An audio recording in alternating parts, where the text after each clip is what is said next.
salaamaaleykum Sénégal maa ngi gërëm Loum mi nga xamante ne moo campé décor bi di gërëm Xafoor mi nga xamante ne moo yoroon kàddu gi ci nasaraan te dafa naa ne leer na naññ li mu wax xanaa di ko tënk ci wolof. Xafoor nee na ni ki daawaati jéeg Sénégal dafa doon dund s'il vous plaît Sénégal dafa doon dund ay jafe-jafe yooyu indi ay manifestation bokkoon na ci tentative d'élimination wu candidature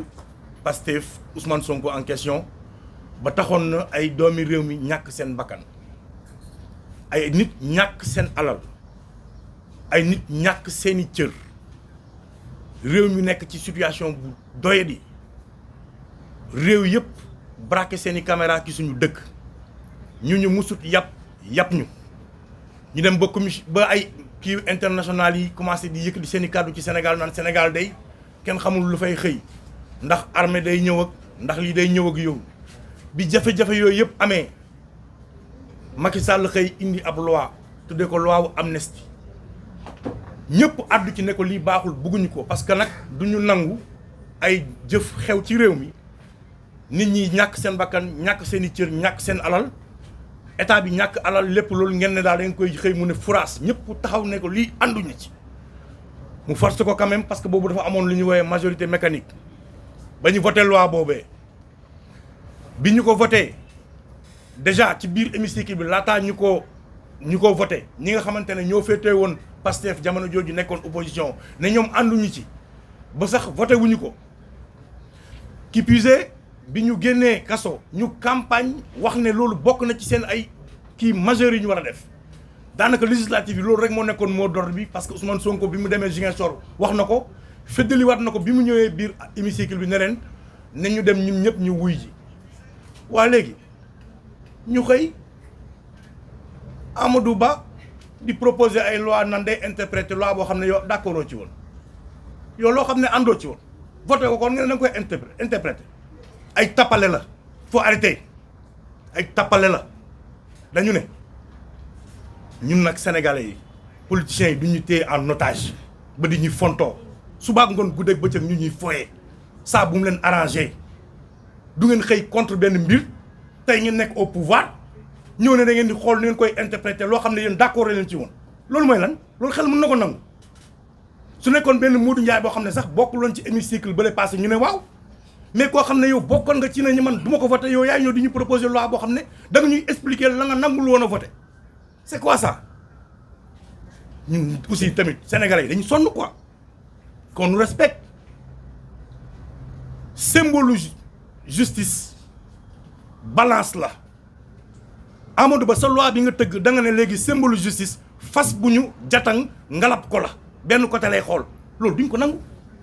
duñ ko nangu nous mettons le président de la République face à ses responsabilités parce que nag moom moo ñëw poser un acte fort mooy démissionner de son poste de secrétaire général du PASTEF Sénégal ak àdduna bi yëpp applaudir ko ñëpp tàcc parce que loolu c'est un acte à saluer waaye loolu du rek acte génn na non da nga koy taxawaay da nga koy jëfee et c'est le moment de nous le prouver tout de suite mu jël une décision qui va à l'encontre de dire à son gouvernement et à ses députés arrêtez leen seen lii ngeen bëgg a def parce que ay tappale la tor nekkul ci jub teguwul ci jubal teguwul ci jubanti il faut arrêter parce que jubanti nag mooy changer li fi daan ne et lii c'est la répétition de li ñu fi mës a am yëpp à chaque fois que des politiques am nañ majorité assemblée nationale foyee nañ askan bi à chaque fois mais Pastef warul mën a bokk ci loolee et je vous dis les gars loi bii moo gën a graaw le quart bloquant de Abdoulaye Wade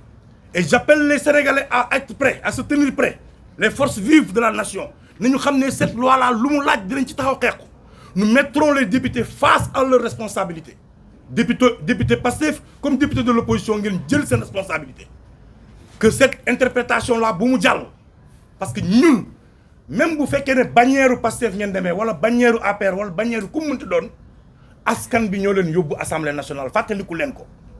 kon nekku leen fa pour ay soxlay parti wala ay tappalay parti da ngeen fa nekkal askan bi leen fa yóbbu kon jël leen seen ay responsabilité loolu mooy bi ci njëkk comme fi ñu toll ni nag mooy wax leen informer leen ñaax leen ba pare yàpp leen ba pare xamal leen ne peuple bi pare na xamal leen ne ñun fàttewuñ ñun sommes pas amnésiques buñ yeggee ci leneen lu mu laaj bu boobaa ñu taxaw ci loolee mais tagatem bi nii loi bi lañ bugg mu dëñ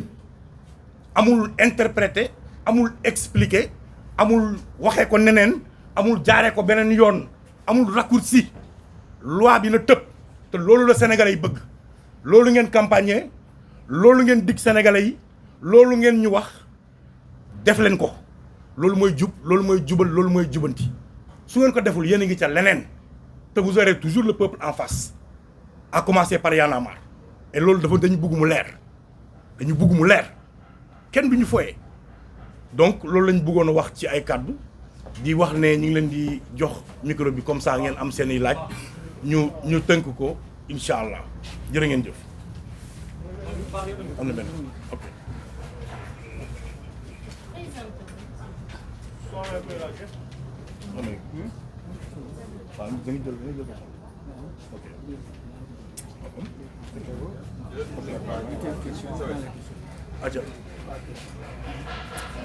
Comme question.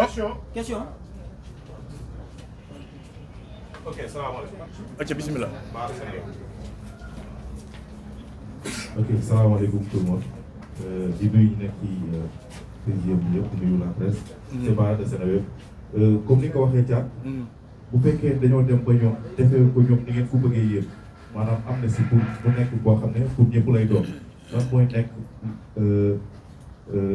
beneen action bi nga xam ne moom ngeen di def ndax dañuy mën a xaar benn Y'en a marre bi nga xam daan nañ ko gis ñuy wàcc ci mbedd mi wala dafa am yeneen yoo xam ne bu yoo ngeen fas yéene def. ok beneen question. mën nañ jël 3.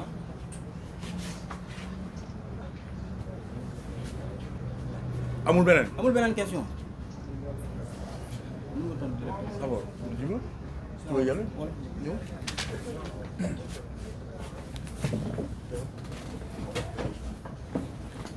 jërëjëf Bara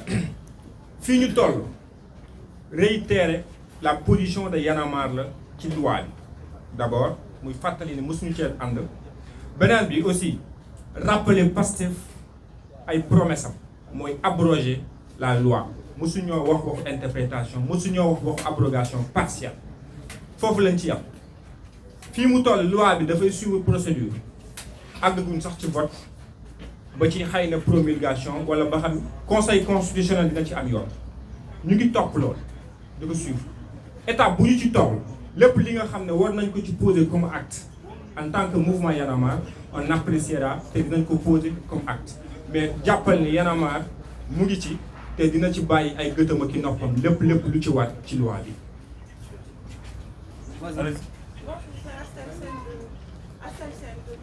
C'est Astel Sène de Tour de Vision TV. Comme ni ngeen ko waxee loi bi nekk na nga xamante ne nii xeex bi yàgg na est-ce que jàppoo leen ne député yi nekk ci sa assemblée est-ce que amul benn peur jàppoo leen ne am na lu muy ragal ba tax ñu bëgg abroger loi bi partiellement ak yan conséquences aussi ngeen jàpp ne loi bi war na koo mën a am ba tax ñu ko abroger définitivement merci. amul beneen question ah. tontul benn vas-y. waaw soxna si merci ci question bi xam nga Xafoor wax na la ko léegi nee na la coordinateur Y'en a marre bi ñu jàppee Ousmane Sonko tëj ko këram pendant 55 jours ne amul droit génn yaa ngi may dégg bu baax 55 jours ne ko amoo droit génn amul kenn ku dem jël initiative ne yaa ngi dem di ko seeti amul kenn kuñ ci jàpp ku mooy Aliou Sané mi toog suñu ginnaaw mooy coordinateur Y'en a marre moom loolu lañ ko jàppee da ngaa demoon di seeti ji Ousmane Sonko parce que da nga ne du yoon ñu tëj ko 55 jours Sœur Tige naka noonu kon ñun xam nañ lan mooy li ñuy xaw ma dañ ko ragal wala dañuy jàpp ñii wala dañ nangam bu dee ñëppay delluwaat kaso ñun suñ coordinateur day delluwaat kaso encore que loolu ñun gëmuñu loolu ay waxu politicien la politiciens yi amul ku ñu ciy wax dara muy boor bi muy boor bee lu jëm ci mbirum loi bi lu may ne nañ ko abrogé lu ñu mën a gëm wala lu ñu mën dégg ñun parce que lépp lu ñu ci wax muy boor bi muy boor bee ay tappale la loolu mooy dëgg bi kon nañ ko abrogé mu jeex sénégalais yi nekk ci jàmm ñu dem ci leneen c'est ça que nous voulons loolu la ñëpp di wax voilà. Fadel Gadio Sénégal 7 dañuy def une petite digression par rapport ak actualité Fadel Gadio Sénégal 7 dinaa xaw a génn sujet bi tuuti par rapport ak l'interdiction de sortie du Sénégal à l'époque président de Ousmane Sonko sans notification administrative judiciaire ñu gis ni régime bi actuel daanaka même pratique la ñu am dinañ ci am seen xalaat par rapport ak li nga xamante ne Mansour Faye dem na 2 fois de suite du benn notification administrative ou judiciaire bu wane ne ñu ngi génn Sénégal aussi tamit gis nañu vague de licenciement yi dëkk bi tamit bon doxul économiquement aussi Sénégalais yi ndaw yu bëri ñu ngi ñàkk seen liggéey licenciement ñenn ñi sax dañu am CDI ñu leen di dàq tey jii Y'en a marre nan la jàngatee tey li nga xamante ne mooy un an presque régime bi kii di de tandem de Sonko. mais grand wax nga ko quand même nee nga da ngay jàdd beneen yoon ko objet conférence de presse bi vraiment du woon loolu ñu ngi ciy jégalu non mënuñ ci wax dañu am objectif bu précis ci conférence de presse bi loolu après boo buggee mën nga jël gars yi kii en interview ngeen wax ci quoi y a pas de souci pas aujourd'hui surtout après mën nañ ci wax quoi mais sujet bi li moo ñuy ñëwoon taxaw. beneen question amul kenn ok. après kii la mën nañ jël 2 questions. siyaar naa leen bu baax Dame Sallé Info Leral TV. jaajëf. ñu gis ne loi bi dafa mel ni daal ñu koy toppoo ñoom muy politiciens yi ak yéen ke nekk na ko toog si fekk ko mooy jiit bi ñuy tiiri parce que un an loi bi yéen ñu koy waxaat jamono ji toll yi lan la ni xaar si Y'en a marre day xaar ba ma am 2 at wala dafa bëgg coup à coup ñu wote léegi loi bi ba mën a attee ñi xam ne loolu war na sax ak Y'en a marre tey buñ ko doon attee ban taxawaay la si taxaw ndax buñ jàppee ku mel ni Y'en a marre ne ko wala caat ne yaa defoon déni bi ndax bu boobaa caat da koy accordé wala boog day gis ne jamono ji toll nii loolu du yoon wala boog dafay gis ne moom faatu yi si faatu rek dañ war a atte wala ñi si yàqulee waru leen atte Y'en a marre ban taxawaay la si am bu boobaa. mais grand xanaa da nga tardé grand wax nañ suñu taxawaay de clair na ñun loi bi dañ ko abrogé mu jeex waxuñu ay interprété ay leneen xam naa da nga ñëw en retard mais ñun waxuñu interprété waxuñu ay partiel dañ ne ñoom ñoo ko diggee woon nañu ko def na loi bi tëb mu jeex loolu la ñu wax loolu mooy suñu position amul lii amul laa voilà loolu moo ci position Y'en a marre. sama question bi ci loi bi la parce que gis nañu ni bu dee actuellement ñu ngi wax ñi nga xam ne nag ñoo far ci Pastef maanaam les députés de Pastef ñu ngi wax ci abrogation bi nga xam ne partielle ñi nekkoon ci pouvoir bi ñoom dañuy wax ni ñu bañ a laal loi bi ñu bañ a abroger loi bi parce que cohésion sociale lañ ciy wax loolu lañ ci xalaat. waaw mais xam nga ñooñu loolu moo nekkoon seen prétexte bi ñuy voté loi bi mooy cohésion sociale te ñun gëmuñ loolu ñun dañoo gëmoon ne c'est une manière de permettre à des gens ñu dund ci totale impunité une impunité légalisée par l'État c'est ça impunité légalisée loolu moo nekkoon suñu xalaat suñu taxawaay ci bi ko Macky Sall di bëgg a teg loi bi loolu lañ ci gëmoon loolu lañ continuer di ci gëm tey dañu jàpp ne dañ ko defoon pour mun a sàng ay nit sutura ci loo xamante ne dañ ko indil muy gilaawaale Sénégal ñu xeex ko wax ko mais boobu Macky Sall moo am majorité mécanique am ñii nekk tey au pouvoir nekkoon opposition ne ànduñ ca voté wuñ ko d'accorduñ ci tey ñoom ñi nekk majorité bëgg ñuy expliquer la Macky Sall doon def ñoom d'accorduñ ci woon voté wuñ ko woon loolu xel nangu na xel nangul loolu donc taxawaay bi ñu ci am mooy bi ci sénégalais yëpp am nañ ko dindi ñu nekk ci leneen parce que nag mun nañ prétexte lu ne ba mu des ay mbiru mu loi parce que nag Pastef moo yore majorité écrasante à l'Assemblée nationale mbirum loi moom dootuñ fi sax nekk di ko werante parce que mënul nekk ba pare président dafa woote ay assises ne assises yi may woote lépp lu ñu fiy waxtaanee te laajul ay koppar mun naa ko def suba li laaj ay koppar foog ma xaar gars yi woteel ma ko nangam ak sàngam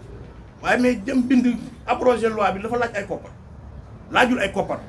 donc pourquoi layam-layami bi loolu la ñuy wax layam-layam bi c'est des jeux politiques et ils n'ont pas le droit de dugg ci ay jeux politiciels amul droit bi loolu duñ ko selaan duñ ko nangu suñu assemblée ñoo ko moom ku ci nekk da nga demee bannière nag waaye askan bi moo la votel pour nga yegg fa kon question wu askan bi ci ngay taxaw et loolu je pense que c'est clair jaa ngeen jëf gars yi lii moo taxoon ñu xam naa ne weeru koor lañ nekk ñi ngi jéggalu ci temps bi et tout di wax ne ñu ngi leen di jaajëfal di wax merci jërë ngeen jëf.